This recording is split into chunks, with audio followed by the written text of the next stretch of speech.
A reading from the Gospel according to Luke.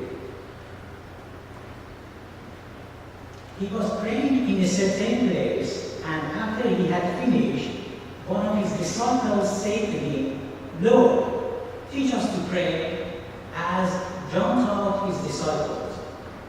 He said to them, "When you pray, say, 'Father, hallowed be your name. Your kingdom come. Give us each day our daily bread, and forgive us our sins. For we also forgive everyone in debt to us. And do not bring us to the time of trial." And he said to them, "Suppose one of you has a friend, and you go to him at midnight and say to him, 'Friend, lend me 3 loaves of bread, for a friend of mine has arrived, and I have nothing to set before him.' And he answers from within, 'Do not bother me. The door has already been locked, and my children are with me in bed. I cannot get up and give you anything.' I tell you, even though he will not get up and give him anything because he is his friend, at least because of his persistence, he will get up and give him whatever he needs. So I say to you, ask and it will be given to you. Search and you will find.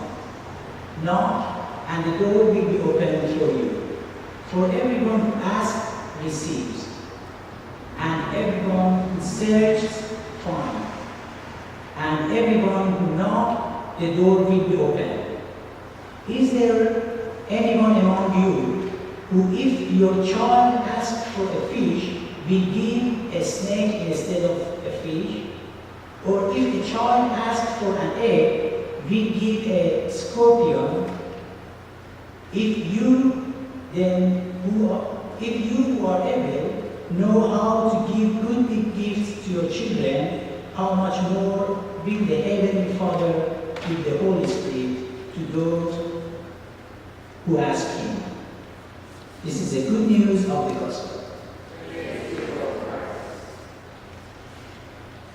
As the Lord's Prayer has a fundamental role in our Christian faith, I am going to share a short reflection on the first words, "Our Father who art in heaven."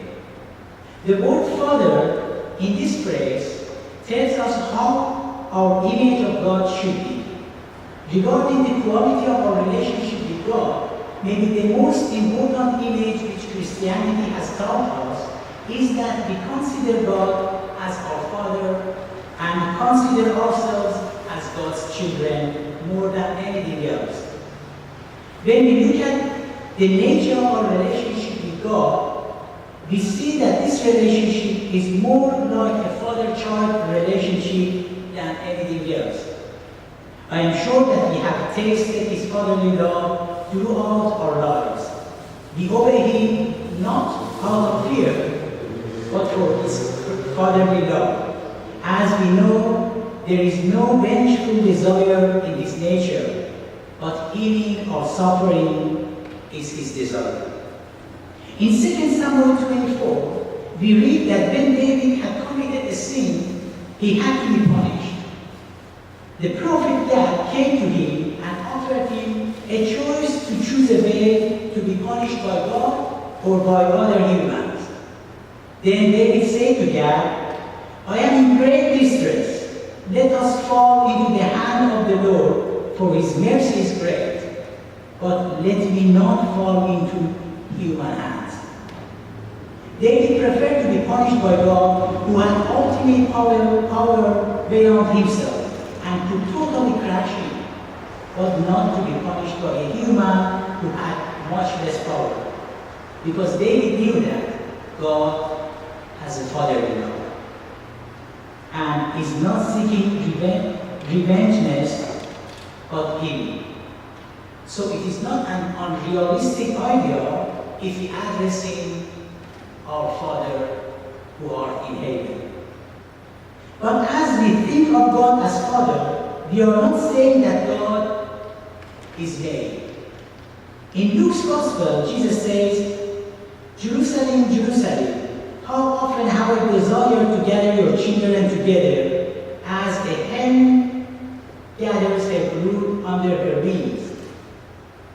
As we see in this verse, Jesus tries to put our attention to the quality of his ministries than to his gender, to his race, to his color, and etc. I remember a couple of years ago, a French painter had created a meaningful painting which showed Christ on the cross. But many religious people, including Christians and non-Christians, criticized that artwork harshly and ruined the reputation of that artist because he had painted Christ on the cross as a female. The religious critics were arguing that even if we don't know too much about the Christ, but at least we all are sure that Christ was male. So this artwork obviously is insulting the Christ. All those religious critics had focused on the surface of religion, qualities such as the gender, age, length, and color of Christ. But we're not focusing on the main message of his gospel and the quality of his ministry. How often have I desired to gather your children together? So it is important that we know the words of Father and Son in Christianity are just images of God and Christ without considering any gender. The other point is that we say, "Our Father," not "my Father." We don't individually own God somehow that we consider ourselves and our demands separate from others. But we know ourselves as brothers and sisters of other beliefs too. In today's world, in which most of the conflicts and violations are based on the religious differences, it is important to remind ourselves and others that He is our Father and our Creator, not just my own. Let's consider Christianity not as an exclusive religion, but as a lifestyle which has come to unite people, not to divide them. At the end, I would like to let you know that I am coming from Iran, a Middle Eastern country. I am coming from a different culture, from a different background, and previously different religion.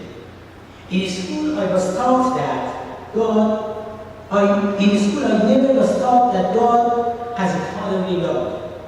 In practice, the power of God was more notable than His love. In school, I was taught that people who have different faith from me are not as good as me. But in Christ, under the love of Father, I was taught